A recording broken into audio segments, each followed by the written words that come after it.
aqui. Mas é um prazer, viu, pastor? Obrigado pelo convite. Não, o prazer é meu. Estou muito feliz, PG, porque eu estava aqui lembrando, eu me converti em 92, não Eu é? fui em 93. 93? É, E, fevereiro de 93.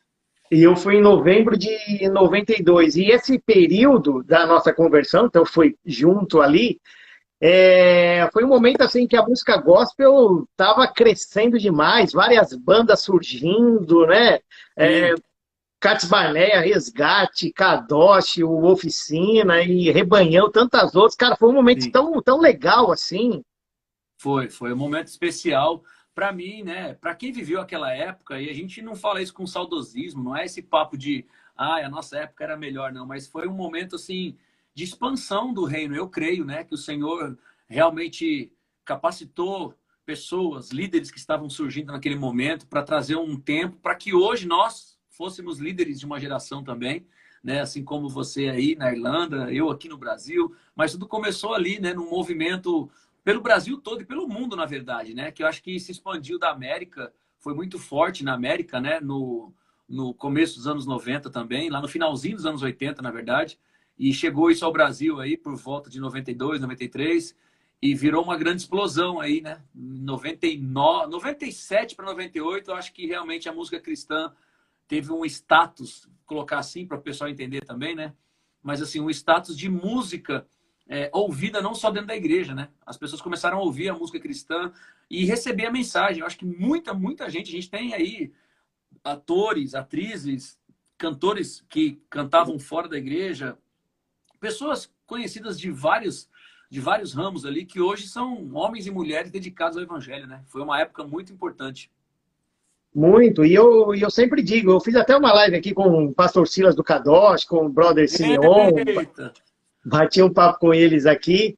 E eu falei, olha, para mim, o Estevão, o apóstolo Estevão, ele foi fundamental, assim, para mudar a música Claro, gospel, né? Mudou a forma sim, como a igreja começou a adorar, foi muito importante. E sim. quantos jovens foram impactados, SOS da Vida, todos aqueles movimentos lá, meu Deus, que bênção.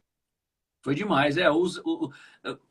Tiveram alguns embriões que foram o início, até antes mesmo, né, nascer. Se você vê no Rio de Janeiro mesmo, o próprio Rebanhão começou com uma própria banda, né? Exato. Eles faziam muito evangelismo de rua e tal.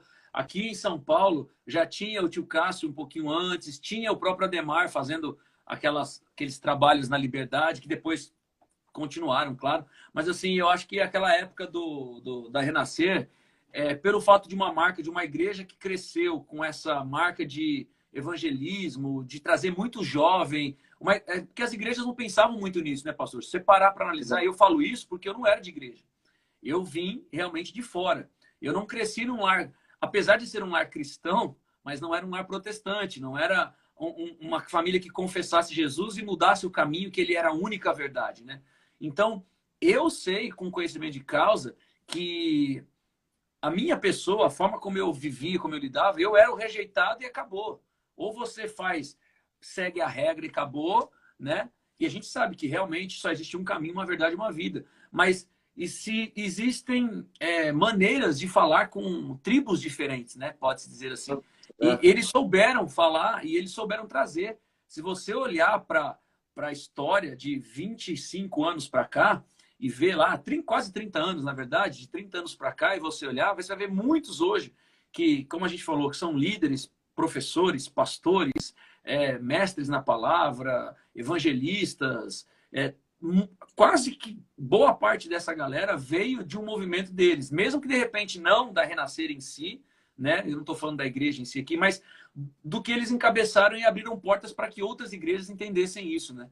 Hoje a gente Sem vê tão dúvida. comum e tão normal as igrejas fazerem eventos, shows, evangelismos e pessoas, né, drogados, prostitutas, pessoas à margem da sociedade, pessoas que são excluídas. Você vê hoje a igreja abraçando essas pessoas. É para isso que a igreja serve, né?